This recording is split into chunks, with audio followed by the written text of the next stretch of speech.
नमस्कार श्रोते हो, दीपक रेगे कथाकथन चॅनलवर तुम्हा सगळ्यांचं मनापासून स्वागत.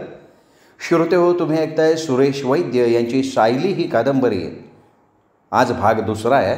पण तत्पूर्वी तुम्ही जर आत्ता चॅनलवर पहिल्यांदा आला असाल किंवा अजूनपर्यंत तुमच्याकडून चॅनल सबस्क्राईब झालं नसेल तर एकच नम्र विनंती, चॅनल सबस्क्राईब करा. ऐकूयात सुरेश वैद्य लिखित सायली भाग दुसरा. समीरनं कार एका हॉटेलच्या पोर्चमध्ये थांबवताच सायलीच्या चेहऱ्यावर पहिल्यांदा आश्चर्य उमटलं आणि मग नकळत तिच्या कपाळावर आठ्या उमटल्या. चला. कारचा दरवाजा उघडत समीर म्हणाला, इथे कुठे? सायलीनं काहीशा संशयी नजरेनं समीरकडे बघितलं. तुमच्यासाठी मी इथे रूम बुक करून ठेवली आहे. उद्या आपण फॅक्टरीत जाऊया. समीर कोरड्या स्वरात म्हणाला. का? उद्या का? सायलीच्या डोळ्यातला संशय आणखीनच गडद झाला. आत्ताच का जाऊ शकत नाही आपण? मॅडम, आता रात्रीचे 8 वाजलेत. इथून ठाण्याला आणि पुन्हा 8 किलोमीटर आत असलेल्या फॅक्टरीकडे एवढ्या रात्रीचं जाणं शक्य नाही आहे. का शक्य नाही आहे? मॅडम, तसं करणं म्हणजे स्वतःहून संकटाला आमंत्रण देण्यासारखं आहे. संकट? कसलं संकट? बरीचशी संकटं अशी असतात मिस सायली, ज्याचा अंदाज अगोदर लावता येत नाही. म्हणूनच शहाणा माणूस आधीच सावधगिरी बाळगतो. असं? त्याच्या बोलण्यातला नेमका अर्थ शोधण्याचा प्रयत्न करत सायली उद्गारली. हो. म्हणजे कोणत्या संकटांची तुम्ही अपेक्षा करताय? हां, हे बघा मिस सायली, मुंबईतला आणि त्याहीपेक्षा ठाण्याकडचा पाऊस काय असतो याची कल्पना तुम्हाला तुमच्या भावी पतिराजांनी दिलेली दिसत नाही आहे. जरा वर आकाशाकडे नजर टाका, म्हणजे मी काय म्हणतोय ते तुमच्या लक्षात येईल. सायलीनं वर पाहिलं तर खरोखर आकाशात काळ्या ढगांनी गर्दी केली होती. पावसाला केव्हाही सुरुवात होईल अशी लक्षणं स्पष्ट दिसत होती. ओह, ती काहीशा निराशेनं उद्गारली. याचा अर्थ रोहनबरोबर भेट होण्यासाठी आता तिला उद्यापर्यंत थांबायला लागणार होतं. घाबरू नका, तुम्ही तुमच्या भावी पतीशी टेलिफोनवरनं बोलू शकता. तिच्या मनातला विचार ओळखल्यासारखा तो म्हणाला. सायलीनं मार्क केलं की तो रोहनचा उल्लेख जास्त करून तुमचा भावी पती असाच करत होता. आणि तसं म्हणताना त्याच्या चेहऱ्यावर अगदी जाणवण्या इतपत कडवट्ट भाव उमटत होते. याचा अर्थ रोहनविषयी ह्याच्या मनात काहीतरी आढी असावी. पण का? रोहननी ह्याचं असं काय घोडं मारलं होतं? रोहन एवढा वाईट निश्चितच नव्हता. उलट जिथे जाईल तिथे तो लोकांना आपलंसं करायचा. मग अशा रोहनविषयी हा माणूस एवढा उदासीन का होता? नकळत सायलीच्या मनात आलं, याच्याऐवजी रोहननं दुसऱ्या कोणाला तरी पाठवलं असतं तर किती बरं झालं असतं. का कोण जाणे, पण ह्या आकर्षक व्यक्तिमत्वाच्या तरुणानं तिच्या मनात एक विचित्र प्रकारची खळबळ माजवलेली होती. वास्तविक रोहनशी विवाह करायचं तिने ठरवलं होतं. अशा परिस्थितीत खरं तर तिच्या मनात खळबळ व्हायला नको होती. त्यातून काहीच निष्पन्न होणार नव्हतं. मग उगाच हा असला विचार करून स्वतःला त्रास करून घेण्यात काय अर्थ होता? सायलीनी स्वतःला सावरलं. समीरनं अगोदरच तिच्यासाठी एक रूम बुक करून ठेवली होती. रिसेप्शनकडून रूमची चावी घेऊन सायलीच्या हातात देत तो काहीशा निर्विकार स्वरात म्हणाला, हे बघा, आजची रात्र तुमची इथे राहण्याची व्यवस्था केली आहे. तुम्ही जाऊन आता आराम करा. हे हॉटेल चांगलं आहे, इथली सर्व्हिस चांगली आहे, इथे तुम्हाला कसलीही अडचण येणार नाही. मी उद्या सकाळी 9 वाजता येईन, तुम्ही तयार राहा. तुम्ही कुठे राहणार आहात? तिने काहीशा हलक्या आवाजात विचारलं. इथे जवळच माझा फ्लॅट आहे, तो त्याच निर्विकार स्वरात म्हणाला. सायली काही बोलले नाही. अच्छा, गुड नाईट, असं म्हणत तो झटकन वळला. हॉटेलमधनं बाहेरही पडला. ती तशीच रिसेप्शन काउंटरजवळ उभी राहून त्याच्या पाठमोऱ्या आकृतीकडे बघत राहिली. का कोण जाणे, पण समीर जाताच एक विचित्र रिकामेपणा तिला जाणवायला लागला होता. जणू आपल्या शरीराचा एक आवश्यक भाग आपल्यापासून वेगळा झाला आहे असं फिलिंग तिला आलं होतं. सायलीने आपल्याच मनाला दटावलं. त्याचे विचार मनातनं झटकन काढून टाकायचा विचार केला, पण त्यात तिला फारसं यश आलं नाही. बराच प्रयत्न करूनही जेव्हा ती समीरचे विचार डोक्यातनं काढू शकली नाही तशी ती उठली आणि बाथरूममध्ये गेली. तोंडावर गार पाण्याचे हबके मारून ती पुन्हा रूममध्ये आली. जेवण तिने रूममध्येच मागवलं. जेवण झाल्यावर काही वेळ ती बाल्कनीत उभी राहून मेघांनी दाटलेलं आकाश पाहत राहिली. प्रवासाचा थकवा जाणवायला लागला तशी ती आत येऊन बेडवर आडवी झाली. काही वेळ टक्क नजरेने ती छत निहाळत राहिली. डोक्यात मात्र समीरचेच विचार घोळत होते. त्याची अलिप्तता, त्याचा निर्विकारपणा तिला कुठेतरी अस्वस्थ करत होता आणि त्याच अस्वस्थतेत मग तिला कधीतरी झोप लागून गेली. फोन उशाजवळच होता तरी फोनच्या पहिल्या घंटीने तिला जाग नाही आली. बहुतेक गाढ झोप लागली होती तिला. दुसऱ्या घंटीच्या आवाजानं मात्र तिची झोप चाळवली गेली होती. तिने अर्धवट डोळे उघडून घड्याळात बघितलं. 11:30 वाजत आले होते. म्हणजे बेडवर तिला पडून तास दीड तास झाला होता. कुणाचा असावा फोन? समीरचा? तिने हात लांब केला, रिसिव्हर उचलला, कानाला लावला. हॅलो. अरे झोपली होतीस का सायली? रोहन विचारत होता. रोहनचा आवाज ऐकताच खरं तर सायलीच्या छातीची धडधड व्हायला हवी होती. मन एकदम उचंबळून वगैरे यायला हवं होतं, पण तसं काही झालं नाही. ती अगदी सहज नॉर्मल राहिली होती. हो ना, प्रवासानं थकले होते. हो, साहजिक आहे. तू का नाही आला स्टेशनवर? काहीतरी बोलायचं म्हणून तिने विचारलं. समीरनं सांगितलं नाही का? सांगितलं होतं. मला तुझ्या तोंडून ऐकायचं आहे. एका पेशंटजवळ थांबायला लागलं. त्याची अवस्था थोडी गंभीर होती ना म्हणून. तो म्हणाला. त्याच्या आवाजात एक विचित्र प्रकारचं समाधान होतं. मनावरचा भला मोठा भार उतरावा ना तसं. तुझा आवाज ऐकून किती बरं वाटलं. त्याला बरं वाटावं म्हणून ही खोटं बोलली. मला खूप आनंद झाला आहे सायली, तू आलीस याचा. पण रोहन, तू मला इथे बोलवलंच खरं, पण मी इथे राहणार कुठे? म्हणजे माझ्या म्हणण्याचा अर्थ आपलं लग्न होईपर्यंत. अगं, एका फॅमिलीबरोबर मी तुझी राहायची व्यवस्था केली आहे. काय नाव त्यांचं? मिस्टर सिंघानी आणि त्यांची मिसेस प्रतिभा. आणखी 2 मुलं आहेत त्यांना, पण ती पाचगणीच्या हॉस्टेलमध्ये असतात. घाबरू नकोस, तुला त्यांच्याकडे कसलीही अडचण येणार नाही. रोहनने तिला दिलासा दिला. तू एवढा खुलासा कशासाठी करतोयस? नाही, मला वाटलं तू नर्वस झाली आहेस म्हणून. नाही, मी एकदम ठीक आहे. समीर सोहनी तुला कसा वाटला? वाटायचं आहे काय त्यात? तू पाठवलास म्हणजे चांगलंच असणार. ती कोरड्या स्वरात म्हणाली. समीर सोहनी चांगला माणूस आहे. तो असं बोलला जणू स्वतःलाच तो समजून सांगतोय. समीर सोहनी आहे कोण रे रोहन? तो तुझ्या कंपनीत काम करतो का? हां, अगं ही कंपनी त्याच्या वडिलांची आहे. अच्छा, म्हणजे हा तुझा बॉस आहे?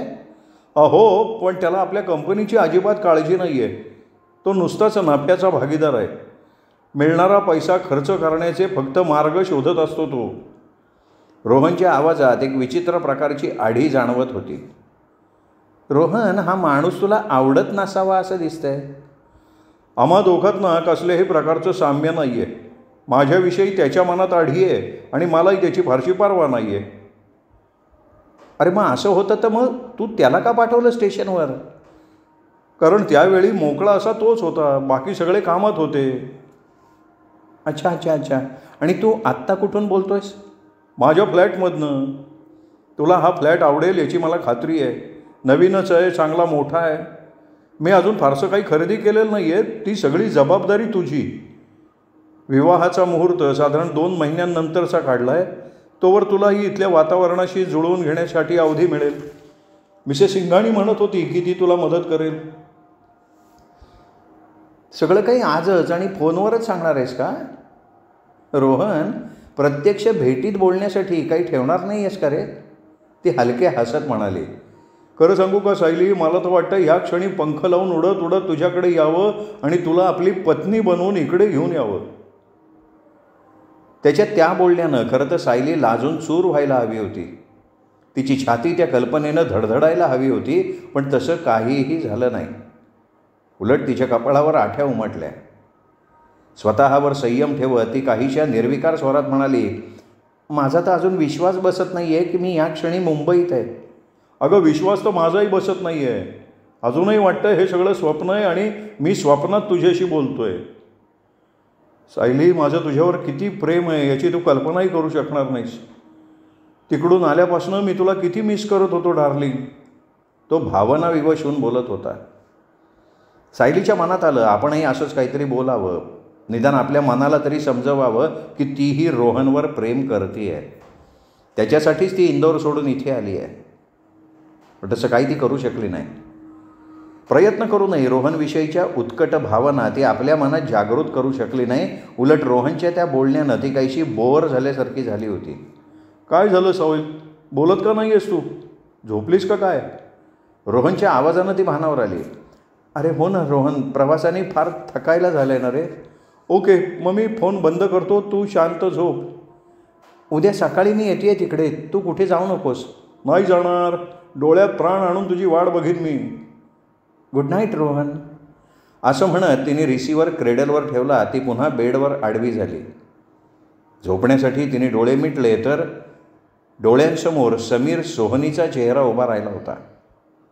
सायलीला सकाळी जाग आली. आळस देत तिने खिडकीतनं बाहेर पाहिलं तर बाहेर मुसळधार पाऊस कोसळत होता. खिडकीच्या तावदानावर टप्पोरे थेंब आपटत होते. रस्त्यावर सगळीकडे पाणीच पाणी झालं होतं. त्या तुफान कोसळणाऱ्या पावसाकडे बघताना तिच्या मनात सगळ्यात पहिल्यांदा विचार आला तो हा की आजही आपण जाऊ शकलो नाही तर. तो विचार मनात येताच ती एकदम अस्वस्थ झाली. आणखीन एक दिवस तिला समीरच्या सहवासात घालवायला लागणार होता. का कोण जाणे, पण तो समीर आला की ती एवढी अस्वस्थ का होत होती? तिचं हृदय एवढं धडधडायला का लागत होतं? तिच्या मनाची एवढी चलबिचल का होत होती? प्रयत्न करूनही तिला ह्या प्रश्नांची उत्तरं मिळत नव्हती. 24 तासात पुन्हा एकदा तिच्या मनात तो विचार आला. समीर सोहनीऐवजी दुसरा कोणी आपल्याला न्यायला आला असता तर किती बरं झालं असतं. काल रात्री टेलिफोनवर बोलताना रोहनसुद्धा तिला काहीसा वेगळाच भासला होता. असं का व्हावं? खरोखरच रोहन बदलला होता का केवळ तिच्याच मनाचे हे खेळ होते? का कोणास ठाऊक, पण तिला सारखं वाटत होतं रोहनपासून हे 6 महिने आपण वेगळे राहिलोत ना, त्याचा काही ना काही प्रभाव आपल्या पुढच्या आयुष्यावर नक्की होणार आहे. पण कसा हे मात्र तिला कळत नव्हतं. एक शंका मात्र हळूच डोकं वर काढत होती. या 6 महिन्यांच्या दरम्यान दोघंही बदलली गेली असलो तर? ज्या परिस्थितीत ती रोहनच्या जवळ आली होती ती परिस्थिती आता राहिली नव्हती. म्हणूनच रोहनच्या विषयीच्या त्यावेळच्या त्या उत्कट भावना आता तेवढ्या तीव्र राहिल्या नसतील तर मग प्रेम नसताना रोहनशी लग्न करणं योग्य होईल? मुळात रोहनवर आपलं प्रेम होतं का? त्यावेळच्या आपल्या एकाकी अवस्थेत त्यांनी तो आधार दिला, त्या दुःखातून बाहेर पडायला त्यानं जी मदत केली त्याबद्दल आपल्या एकाकी कृतज्ञतेला ती प्रेम समजत होती. मनात उठणाऱ्या या प्रश्नांनी तिला कमालीचं अस्वस्थ केलेलं होतं. आपल्या भविष्यात काय वाढून ठेवलं आहे तेच तिला कळत नव्हतं. पण मनाचा एक कोपरा तिला राहून राहून सावध करत होता आणि त्यामुळे तिच्या मनाची चलबिचल मात्र वाढली होती. पण ह्या बाबतीत नेमका मार्ग काढणं शक्य नव्हतं. कुठलीच गोष्ट तिच्या हातात उरलेली नव्हती. शेवटी आपण असेच बसून राहिलो तर नको ते विचार आपल्या डोक्यात येऊन आपल्या डोक्याचं खोकं होईल असा विचार करून ती उठली आणि बाथरूममध्ये शिरली. आंघोळ वगैरे उरकून तिने आपलं सामान पॅक केलं आणि ती समीरची वाट बघायला लागली. समीर येताच आणि पाऊस थोडा थांबताच ती त्याला लगेच चलण्याचा आग्रह करणार होती.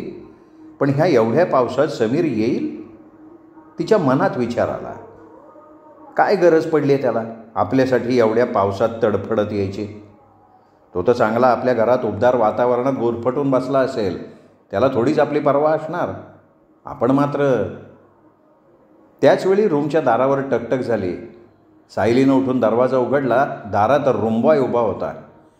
मॅडम, खाली लॉबीमध्ये एक साहेब आपली वाट बघतात. एवढं बोलून रुंबॉय निघून गेला. साहेब? हां, समीरच असावा. रूमचं दार लॉक करून ती खाली आली.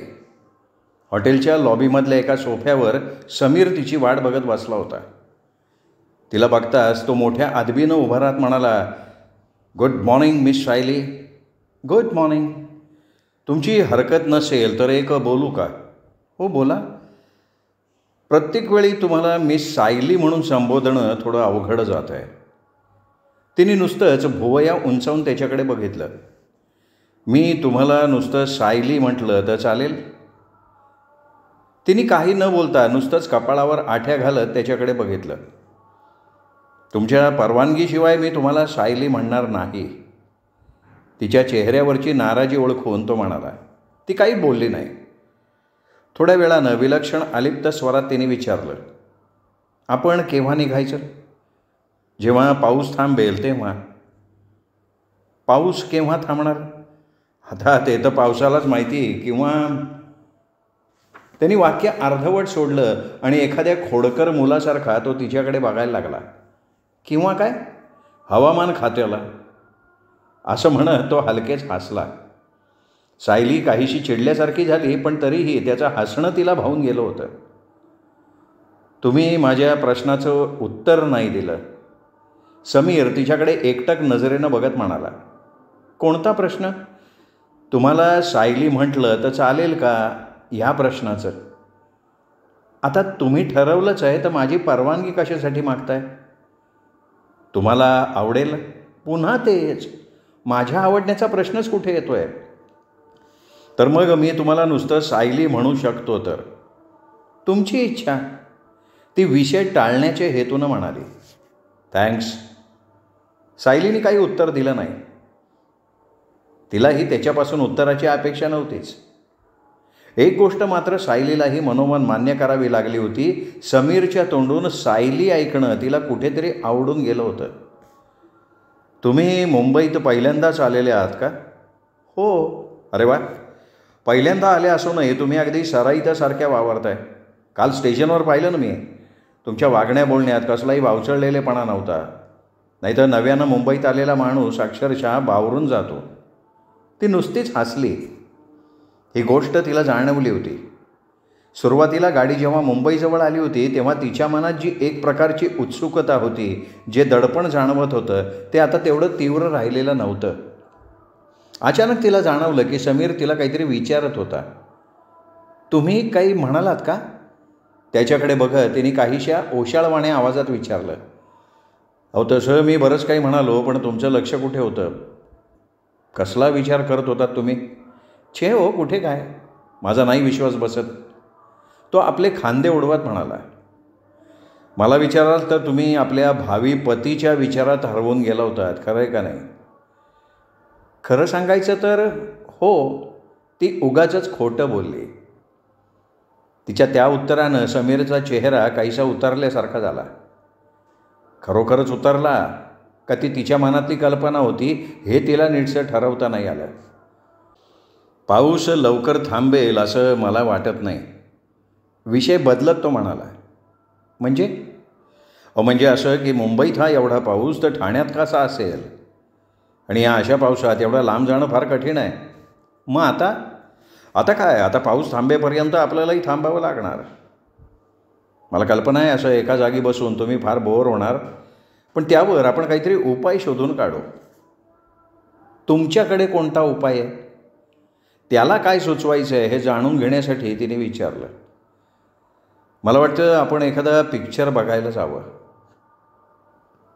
पिक्चर बघायला जर आपण जाऊ शकतो तर मग कंपनीपर्यंत पोचायला काय अडचण आहे? आहे ना, अडचण आहे. कसली? पिक्चर बघण्यासाठी इथे 10 मिनिटांच्या अंतरावर असलेल्या थिएटरमध्ये आपल्याला जावं लागेल, पण कंपनीत जाण्यासाठी मात्र आपल्याला 1.5-2 तासाचा प्रवास करावा लागेल. मग त्यांनी काय फरक पडणार आहे? खूप फरक पडेल सायली. या हॉटेलपासनं थिएटरपर्यंतचं अंतर काढणं सहजपणे शक्य आहे.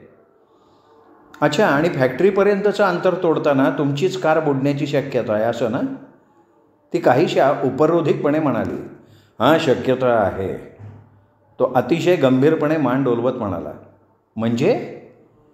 आता ती खरोखर आश्चर्यानं उद्गारली होती. तुम्हाला कल्पना आहे? काल रात्रीपासून पाऊस कोसळतोय.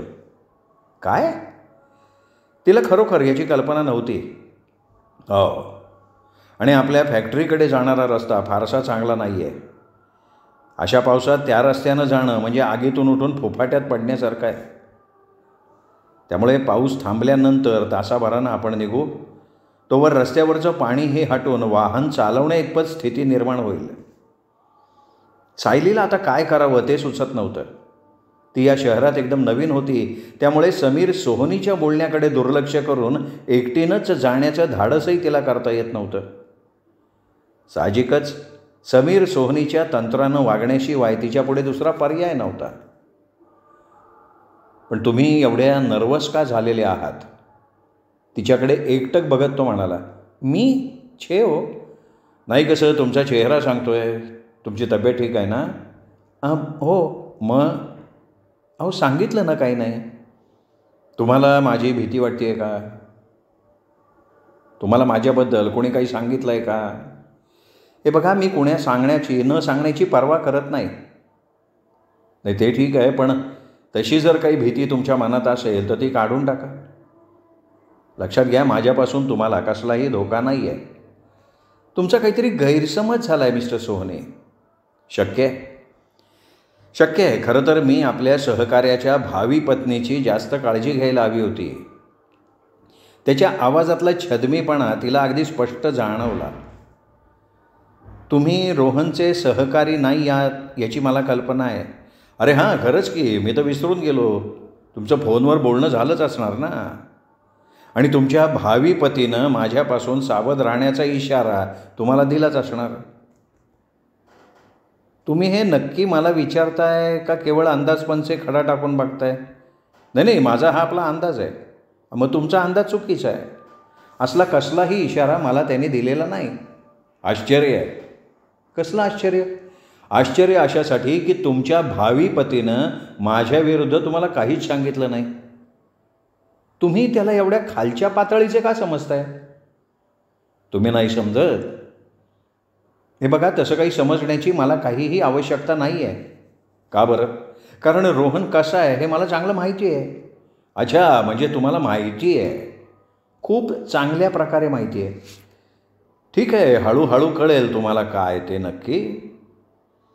रोहनच्या विषयी त्याचा कोरडेपणा तिला जाणवत होता, पण त्यामागचं कारण तिच्या लक्षात येत नव्हतं.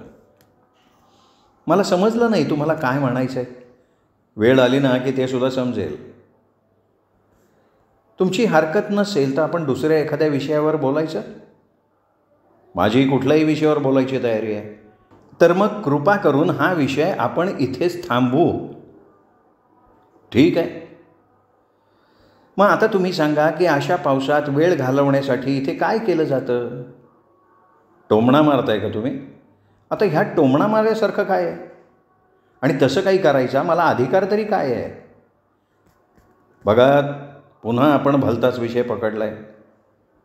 ठीक आहे, तर वेळ घालवण्यासाठी काय करायचं असं आपण म्हणत होतो. मला वाटतं एखाद्या पिक्चरला जाऊन बसावं. पिक्चरसारखा दुसरा टाईमपास नाही. केवळ पिक्चरसाठी अशा भर पावसात बाहेर पडायचं, त्यात काय झालं? तुम्हाला पावसात फिरायला आवडत नाही? जर मी म्हणाले नाही, नो प्रॉब्लेम, आम्ही तुम्हाला इथेही पिक्चर दाखवू. इथे कसा काय? विसरताय तुम्ही. अहो, विज्ञानानं बाबा आदमचं युग केव्हाच मागे टाकलं आहे. आता व्हिडिओचा शोध लागला आहे. हो, सांगा कुठला चित्रपट बघायचा आहे तुम्हाला? नाही, तसं चित्रपटाचं मला फारसं वेळ नाही आहे. तुम्हाला जो आवडेल तो लावा. काही क्षण तो तिच्याकडे एकटक बघत राहिला. मग रूमबॉय करवी त्याने एका गाजलेल्या हिंदी चित्रपटाची कॅसेट मागवली आणि ती व्हिडिओवर लावली. पुढचे साधारण 3 तास दोघेही काहीही न बोलता एकाग्रतेनं चित्रपट बघत राहिले होते. चित्रपट संपल्यानंतर पुन्हा एकदा दोघात तेच औपचारिक संभाषण झालं. बाहेर अजूनही पाऊस कोसळतच होता. तो थांबण्याची चिन्ह दिसत नव्हती. सायलीनी तर असा पाऊस कधी पाहिलाच नव्हता. मुंबईत नेहमी असाच पाऊस असतो? नाही, नेहमी नाही. पावसाळ्यात मात्र जोरदार पाऊस असतो. तो काहीशा मिश्किल स्वरात म्हणाला. मला तेच विचारायचं होतं. आलं लक्षात. तुम्ही आता चांगल्याच बोर झालेले आहात. खरं सांगायचं ना तर हो. चला दुसरं काहीतरी करू ज्यामुळे तुमचा बोरपणा दूर निघून जाईल. दुसरं काहीतरी म्हणजे काय करूया? मला सांगा, तुम्हाला पत्ते खेळायला आवडतात का? नाही. कमाल आहे. अरे तुम्हाला पत्ते खेळायला आवडत नाही, तुम्हाला पिक्चरचं वेळ नाही, मग तुम्ही आपला वेळ घालवता कसा? वेळ घालवण्यासाठी दुसरे अनेक चांगले मार्ग आहेत.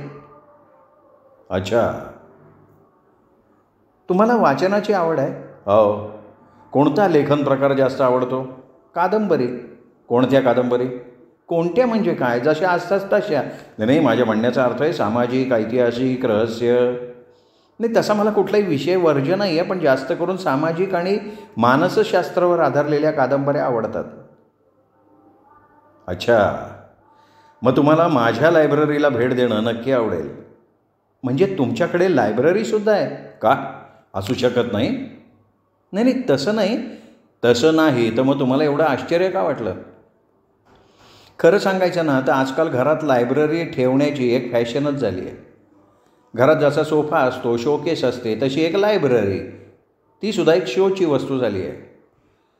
म्हणजे तुम्हाला असं म्हणायचं का की फॅशन म्हणून मी पुस्तकं गोळा करून ठेवली आहेत? नाही नाही हो, मी आजकालची पद्धत सांगितली, तुम्ही गैरसमज करून घेताय. कदाचित हे वाक्य तुम्हाला लागू पडत असेल. मला समजलं नाही तुम्हाला काय म्हणायचं आहे. जाऊ द्यावं, काही फरक पडत नाही. असं म्हणत त्यांनी तो विषय तोडून टाकल्यासारखा केला. सायलीला अगदी तीव्रतेनं जाणवलं तिच्या जवळ बसलेला असूनही समीर तिच्यापासून दूर गेला होता. त्या क्षणी सायलीला अगदी मनापासून वाटलं की समीरच्यात आणि तिच्यात थोडी जरी आत्मीयता असती तर त्याच्या मनात कसली आढी आहे, कुठल्या गोष्टीत त्याला खटकतायत हे समजून घ्यायचा तिने अगदी कसोशीनं प्रयत्न केला असता. पण एवढ्या जुजबी ओळखीवर त्याला तसं काही विचारणं शक्य नव्हतं आणि ते चांगलंही दिसलं नसतं. तुम्ही तुमचं पुस्तक आणायला जाणार होतात. तिला आठवण करून देत तो म्हणाला. तिचा चेहरा एकदम ओशाळल्यासारखा झाला. आपल्याच बोलण्याचा तिला विसर पडत चालला होता. समीर सोहनीशी तिची ओळख होऊन केवळ 1 दिवस झाला होता आणि एवढ्या थोड्या अवधीत तिच्यावर त्याचा प्रभाव पडला होता. तो समोर येता जणू तिला आपलं अस्तित्व विसरायला होत होतं आणि हे काही योग्य नव्हतं. लवकरच ती दुसऱ्या कोणाशी तरी विवाहबद्ध होणार होती. अशा परिस्थितीत तर परपुरुषाचा विचार करणं, तो समोर येताच मनाची चलबिचल होणं योग्य नव्हतं. पण स्वतःला सावरणं प्रयत्न करूनसुद्धा तिला शक्य होत नव्हतं. काही वेळानं पुस्तक घेऊन ती परत हॉलमध्ये आली तेव्हा समीर कसल्या तरी कागदपत्रात डोकं खुपसून बसला होता. सायली अगदी त्याच्या समोरच्या सोफ्यात येऊन बसली तरी त्याचं तिच्याकडे लक्ष नव्हतं. तो खूप आपल्या कामातच मग्न होता. सायलीनी मग त्याला डिस्टर्ब न करता आपलं पुस्तक उघडलं. थोड्याच वेळात तीही समोरच्या पुस्तकात गुंतून गेली.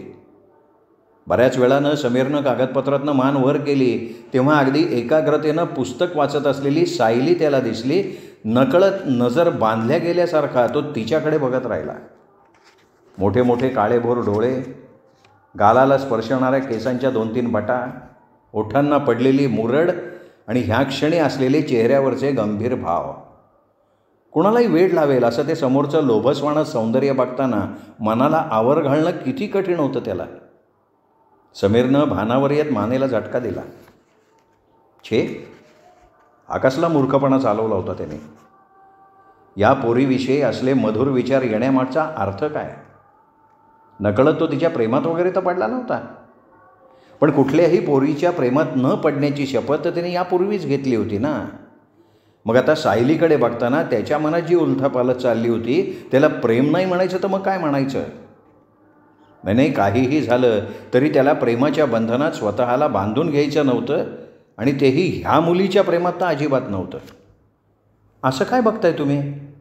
पुस्तकाचं पान उलटता उलटता आपल्या मोठमोठ्या डोळ्यांनी त्याच्याकडे बघत सायली म्हणाली. आपली चोरी पकडली गेल्यासारखी समीरनं चटकन आपली नजर दुसरीकडे वळवली. तुम्ही खूप सुंदर आहात, नकळत बोलून गेला तो. एखाद्या परक्या स्त्रीकडे असं टक लावून बघणं चांगलं नाही. अजून तुम्ही परक्या कुठे झालाय? म्हणजे सध्या तरी तुमचं लग्न केवळ ठरलं आहे, ते अजून झालेलं नाही आहे.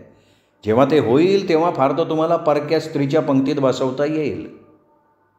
तुम्हाला नेमकं काय म्हणायचं आहे? तिने काहीसं चमकून त्याच्याकडे बघितलं. नाही, काही नाही, केवळ परकी स्त्री कुणाला म्हणतात याची व्याख्या सांगितली मी. तो काहीसा हसून म्हणाला. आणि अगदी तसं पाहिलं तर सौंदर्याला, सुंदरतेला आपलं परकं अशा काही सीमा नसतात. ती केवळ बघण्याची गोष्ट असते.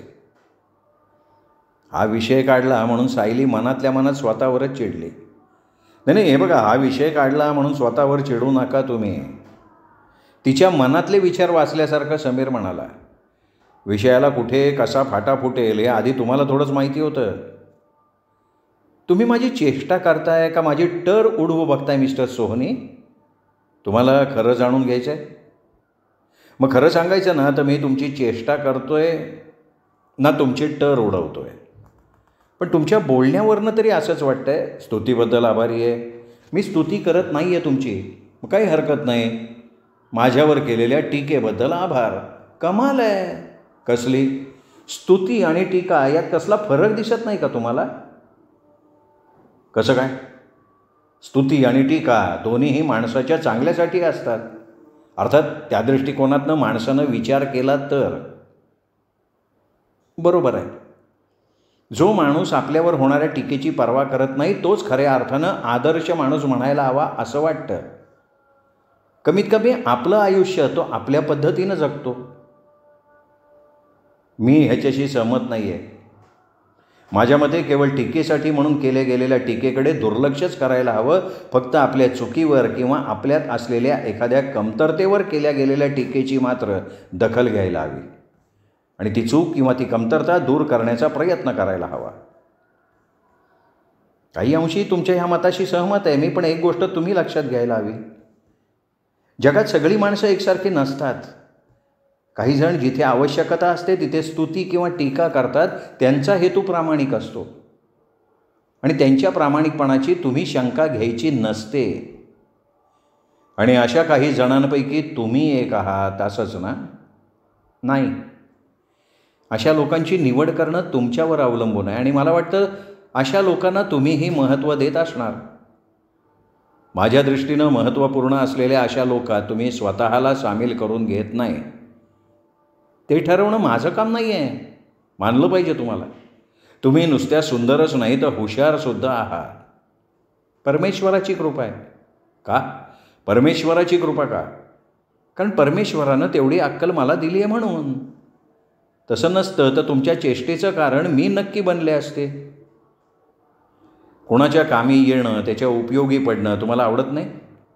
आवडतं ना, पण चेष्टेचा विचार बनू नक्कीच नाही. संभाषणाला वादाचं स्वरूप येऊन तो वाढत चालला होता आणि ही गोष्ट तिला मनातनं आवडली नव्हती. म्हणूनच हा वाद आणखीन वाढवण्यात आपल्याला स्वारस्य नाही हे दाखवण्यासाठी तिने पुन्हा पुस्तकात डोकं खुपसलं. तिचा हा इशारा समीरच्याही लक्षात आला असावा, कारण त्यांनीही मग तिला आणखी न छेडता समोरची कागदपत्र वाचायला सुरुवात केली. बाहेर पाऊस अजूनही त्याच वेगानं कोसळत होता. समीरनं थोडा वेळ स्वतःला कामात गुंतवून ठेवण्याचा प्रयत्न केला, पण त्यात फारसं यश आलं नाही. राहून राहून त्याची नजर समोर बसलेल्या सायलीकडेच जात होती. श्रोते हो, हा होता सुरेश वैद्य लिखित सायली या कादंबरीचा दुसरा भाग. तिसरा भाग उद्या. तोपर्यंत नमस्कार.